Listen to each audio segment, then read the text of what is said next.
ওকে আমি কোর্ট পর্যন্ত টেনে আনব।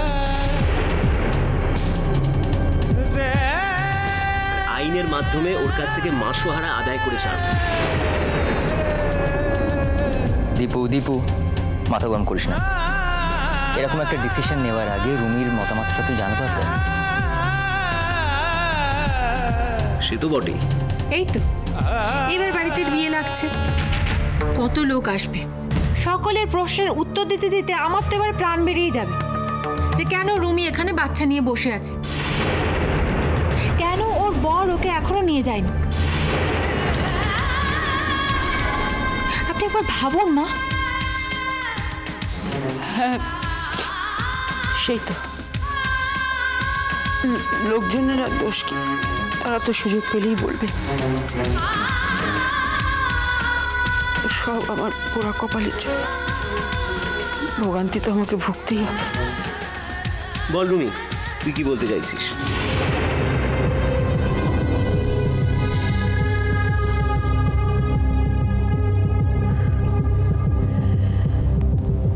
সব কিছু মেনে নিয়ে আমার আর সুব্রতর সাথে সংসার করা সম্ভব না।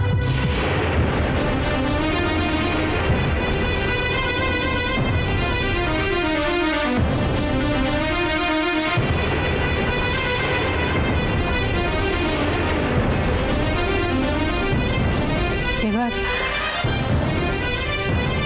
তোমরা সবাই যা বলবে সেটাই হবে।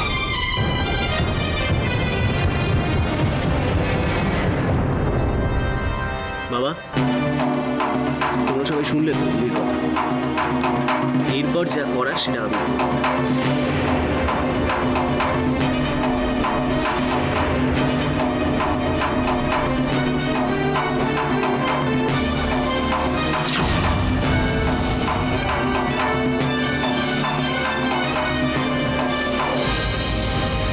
ডিভোর্স? বাড়িতে বাড়িতে ডিভোর্স নিয়ে কথা হচ্ছে? হ্যাঁ রাজা, আমি নিজে কানে শুনে এসেছি। ইনফ্যাক্ট মেজদা তো বাড়ির সবার সঙ্গে এই নিয়ে আলোচনা করছিল। আর বড়দি? বড়দি কি বলছে? বর্দি ভাইয়া কি বলবে? বর্দি ভাইয়া তো চায় না সুব্রতদার সঙ্গে সংসার করতে, তাই বাড়ির লোক যা বলবে তাই করবে। কিন্তু দুষ্টু বড়দি ডিভোর্স হয়ে গেল তো জীবনটা ছাড়খাড় হয়ে যাবে। আমি জানি রাজা, তুমি বিশ্বাস করো, যখন থেকে আমি এই কথাটা শুনেছি না, আমি জাস্ট পাগল হয়ে যাচ্ছি। না দুষ্টু, আমি বসে বসে এগুলো মেনে নিতে পারবো না, কিছু একটা করতেই হবে। কি করব? কি করব আমরা? বর্দি ভাইয়ের সঙ্গে কি আমাদের সেই সম্পর্ক আছে যে বর্দি ভাইকে আমরা যা বোঝাবো তাই তবুও বুঝবে? কিছু একটা করতেই হবে দুষ্টু, তুমি ভাবো, আমি জানি না, দেখো কি করবে। আমি একটা কথা বলবো? বলো। সুব্রতদাকে এক্ষুনি ফোন করব, বলবো আমাদের বাড়িতে আসতে, না হলে সর্বনাশ হয়ে যাবে রাজা। কিন্তু দুষ্টু, সুব্রত কথা বলেছিল। আরে কি বলেছিল সুব্রতদা? তুমি বুঝতে পারছো না রাজা, সুব্রতদা যদি আমাদের বাড়িতে না এসে, যদি আমাদের সঙ্গে কথা না বলে, তাহলে তো অর্ধেকের জীবনটা নষ্ট হয়ে যাবে। ওকে, তুমি ফোন করো, বলো যত তাড়াতাড়ি পারে আসতে। হ্যাঁ।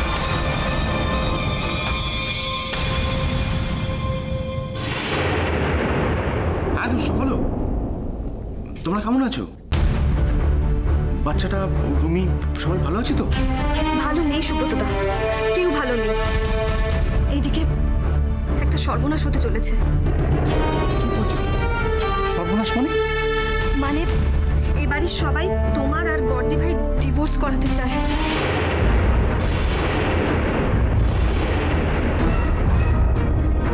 ডিভোর্স?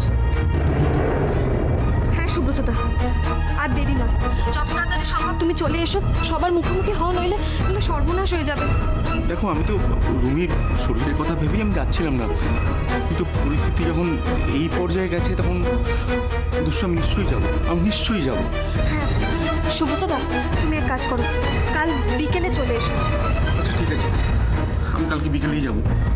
ওকে, আমি এখন রাখছি। আমিও যাবো তোমার সঙ্গে। তুমি যাবে? কিন্তু ওখানে যা পরিস্থিতি তাতে। না সুব্রত, শুধু শুধু আমার জন্য তোমার আর রুমের ডিভোর্স হয়ে যাবে, এটা আমি কিছুতেই মেনে নিতে পারবো না। তাছাড়া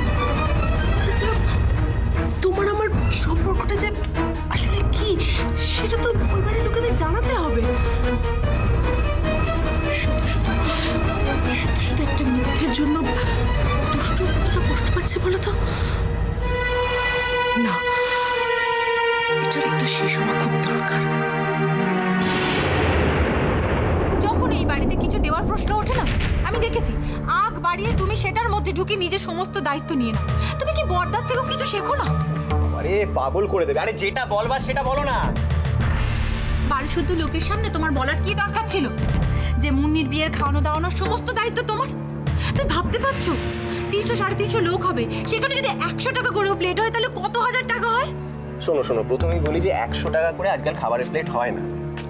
এই মাংস, মিঠাই, মন্ডা, পোলাও এসব করতে গেলে 200 টাকা লাগবে পার প্লেট। সর্বনাশ! দীপু, ওই 300-350 লোকের 200 টাকা করে যদি প্লেট হয় তাহলে সব মিলিয়ে 70,000 টাকা। ওরে বাবা রে, ভেবেই তো আমার বুকের মধ্যে ব্যথা করছে গো। কেন টেনশন করছো বলো? ক্যাটারিং এর অনেকের সাথে আমার চেনা জানা আছে, আমি বললে দামটা কমবে। পারবে না, পারবে না। তুমি নিজের জন্য না 2 টাকা বাঁচাতেও পারবে না। আমার বোনের বিয়ে তুমি ছড়াই বাজাও। এত শখ তোমার আসছে কোথা থেকে বলো তো? আরে সানায় বেশি খরচা পড়বে না। হ্যাঁ,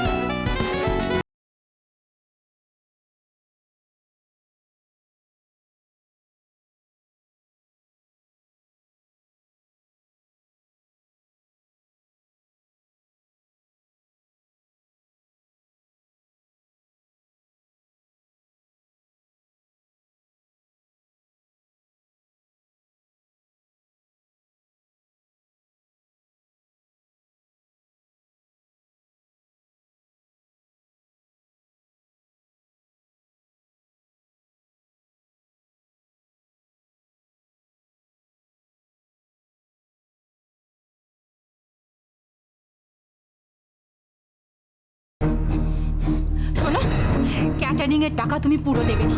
যদি দিতে হয় তাহলে বড়দাকেও হাফ দিতে হবে। আমি পারবো না। আমি যখন কথা দিয়েছি আমি দেবো, তখন আমি দেবো টাকাটা। ঠিক আছে, তুমি বেরো না, আমি যাচ্ছি। আমি গিয়ে বাবা মাকে বলছি যে তুমি পারবে না। এই খবরদার, কোথাও যাবে না। রুমি পর্যন্ত একটা দামি উপহার দিচ্ছে আর আমি কিছু দেবো না দাদা ভাই? আহা, রুমি পর্যন্ত একটা দামি উপহার দিচ্ছে, কি যেন আমার কাটার করে খরচা করে দিচ্ছে। ওই তোর বিয়ের গয়নাগুলো ওইগুলোই দিচ্ছে মুন্নিকে। শোনো বিশাল, তুমি হয়তো জানো না, বৌদি তার তিল তিল করে জমানো টাকা থেকে পাত্রকে আংটি কিনে দিচ্ছে। সেটাও তো ওই বড়দার পকেট কেটে। তোমার তো সেই ক্ষমতাও নেই। শোনো দীপু, আমার ওইসব ন্যাকামি না একদম পছন্দ হয় না। তুমি আর আমি আলাদা কোথায় বলো তো? তুমি আর আমি আলাদা কোথায়? আমার মাটাও কমছে না। যখনই কিছু দেওয়ার দরকার পড়ে না, তখন আমি দেখেছি তোমাকে ওই মধ্যে ইনভলভ করে দেয়। এই তুমি এর মধ্যে মাকে কেন টানছো? কেন টানবো না? কেন আমি মাকে টানবো না বলো তো? হ্যাঁ, ছোট ছেলে সব কিছু থেকে বাদ। কেন না তাকে আলাদা করে দেওয়া হয়েছে? আমরাও তো এই সংসার আলাদা থাকি, তাহলে সব দায়িত্ব কেন আমাদের? বিশাল আমি বলছি কি, একটু মাথাটা ঠান্ডা করে ভাবো। বলছি যা হবার সেটা তো হয়ে গেছে। এখন বিয়েটা যাতে শান্তিতে মেটে তার চিন্তা করো না।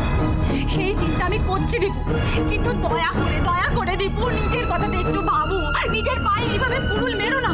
টাকা পয়সাগুলো একটুখানি বাঁচিয়ে চলো, নইলে ভগবানও না তোমাকে ছেড়ে কথা বলবে না। তুমি একটা কথা ভেবে দেখেছো যে আমাদের দুজনের যদি কোনোদিন বিপদ হয় তাহলে কেউ আমাদের পাশে দাঁড়ানোর পর্যন্ত নেই?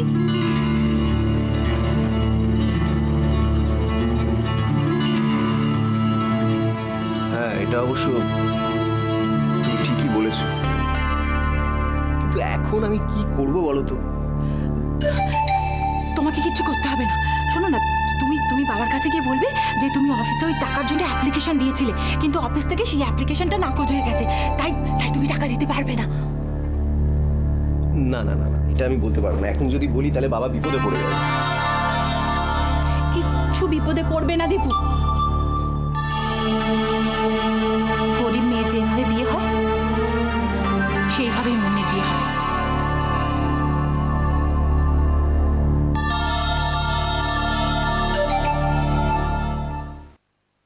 কাকলি আমি এলাম। বড়দা, হ্যাঁ দুষ্টু বলো। বড়দা, তোমার সঙ্গে আমার সুব্রতদাকে নিয়ে একটু আলোচনা করা আছে। দুষ্টু, সুব্রতকে নিয়ে তো আমারও আলোচনার আছে তোমার সঙ্গে। তো কি ব্যাপার বলো না। সুব্রতদা আজ আমাদের বাড়িতে আসবে। ও আজই আসছে? হ্যাঁ বর্দা, আমি বলেছি আর দেরি করতে নয়। তাই বলছিলাম বর্দা, তুমি যদি কাজ থেকে আজ একটু তাড়াতাড়ি ফিরে আসতে পারো। হ্যাঁ বেশ তো, আমি তাড়াতাড়ি ফিরে আসবো। দেখো কাজ যাই থাকুক, সুব্রতর সঙ্গে এই আলোচনাটা অনেক বেশি ইম্পর্টেন্ট। আমি ঠিক চলে আসবো। তুমি তো জানো বর্দা, সুব্রত তাকে নিয়ে এ বাড়ির সবার মতামত, সবাই এত রেগে আছে, তাই তোমার এখানে থাকাটা খুব দরকার। দুষ্টু, তুমি একদম চিন্তা করো না, আমি ঠিক সময় চলে আসবো। দেখো রুমি তো আর এখন একলা নয়, ওর একটা বাচ্চা হয়েছে, আর ওই বাচ্চাকে নিয়েই আমার সব থেকে বেশি চিন্তা। তুমি চিন্তা করো না, আমি ঠিক চলে আসবো। আমি জানি বর্দা, এইটাও জানি মানে তোমাদের মনে আমাকে নিয়ে যে ধারণাটা হয়েছে এটা ভুল। আমি সেটাই প্রমাণ করতে চাই, আর কিছু না।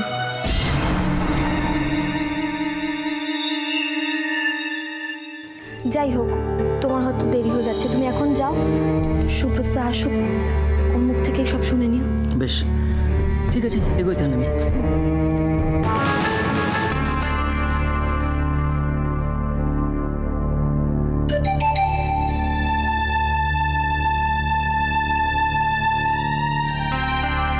নাটক তাহলে অনেক দূরে গিয়েছে।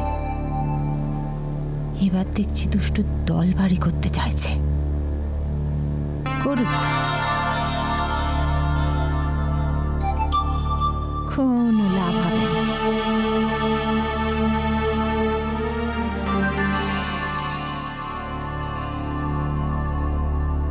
কারণ তোমার শাস্তি তোমাকে ভোগ করতেই হবে দুষ্টু।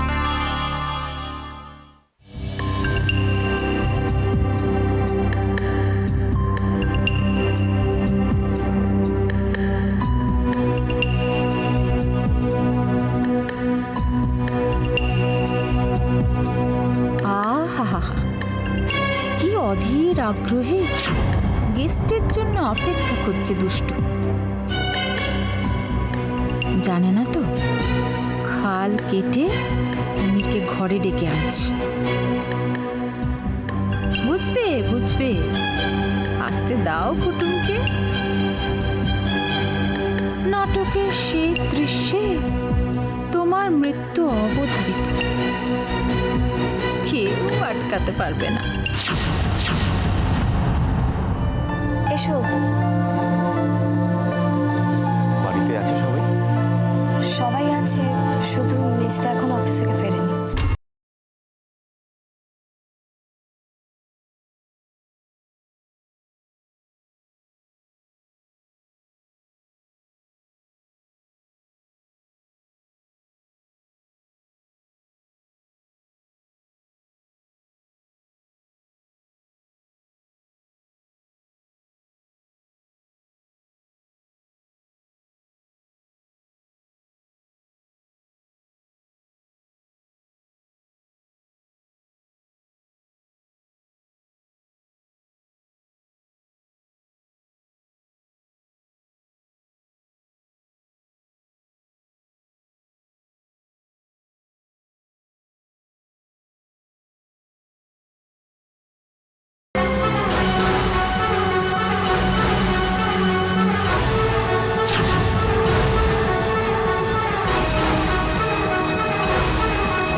বাইরে আছো কেন? ভেতরে এসো।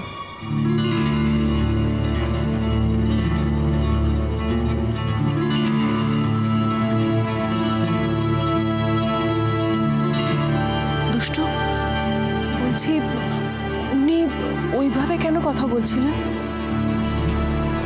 বৌদি, তুমি কিছু মনে করো না। আমরা যত বেশি কষ্ট পাই, যত বেশি যন্ত্রণা ভোগ করি, উনি তাতে তত বেশি আনন্দ পান। উনি এরকমই।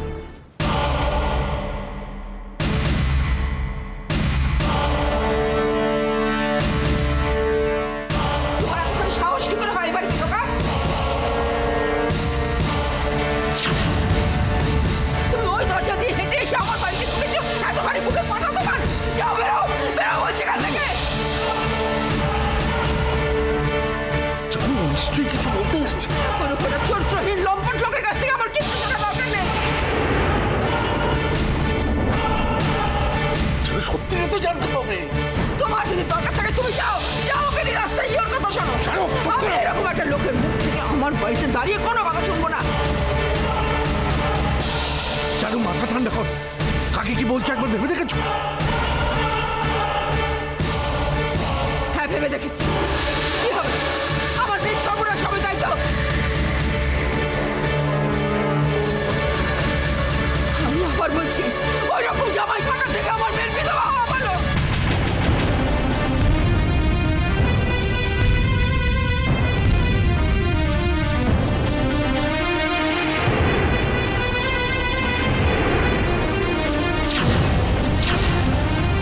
মা, তুমি কি বলছো? চুপ!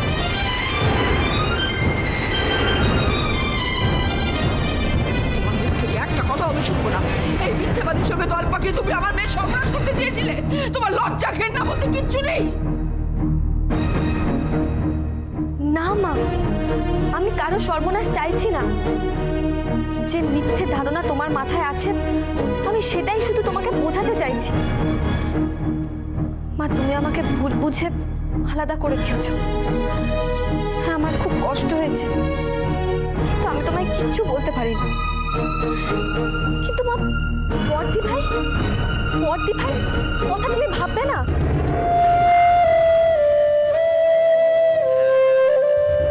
সুব্রতদা, মিষ্টি বৌদি এসে তোমার সঙ্গে কথা বলতে, তুমি ওনাদের কথা একবার শোনো। বড়দি ভাই তো একটা ভবিষ্যৎ আছে মা, এটা ভুলে যেও না।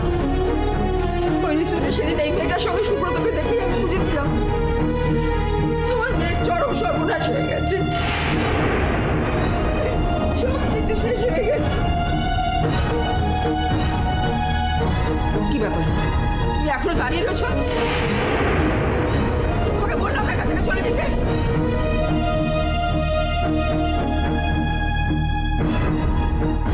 মাসিমা, মাসিমা, আপনি আমার কথাটা একবার শুনুন। আমি তো আপনার মেয়ের মতো, বলুন না,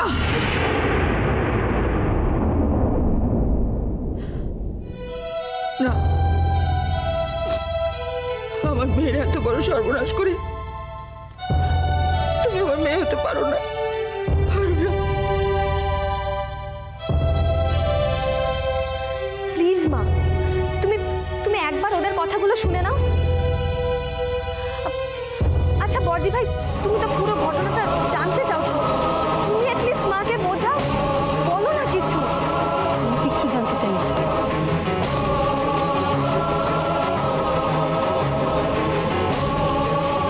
মানুষটা সারাটা জীবন আমাকে মিথ্যে বলে এলো, সে হঠাৎ করে সত্যবাদী কি করে বোঝাবে বলতে পারিস?